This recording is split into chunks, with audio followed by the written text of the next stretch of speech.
The fight continues to stop the consolidation of trauma services from Huron Hospital to Hillcrest Hospital. The city of East Cleveland, home to Huron Hospital, has now joined the battle to stop the move. News Channel 5's Paul Kiska joins me now. And Paul, I guess you could say the feud rages on. Well, it does, Danita. A group of religious leaders, including many pastors, have now formed a coalition with political leaders in East Cleveland and the city of Cleveland. Now, this coalition met today to pray and to vent their frustration, concern, and even anger with Cleveland Clinic. I'm coming along well thanks to the hospital here and the surgeons. Yeah. As an East Cleveland firefighter, Jonathan Alexander has rushed many patients to Huron Hospital. But in May, he was the victim of a gunshot wound during a home invasion. It says Huron Hospital's trauma team saved his life. Had it not been for the closeness of Huron Road Hospital Trauma Center, I would not be standing here today. Today, political leaders from East Cleveland, and religious leaders formed a coalition to oppose the closing of Huron Hospital Trauma Center.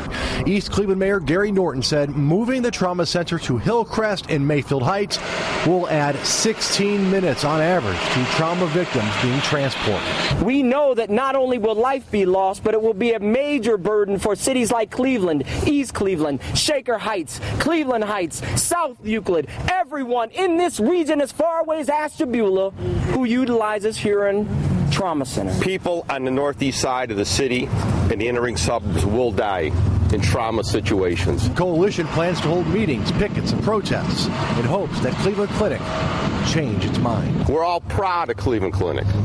We're proud of the jobs that they've created.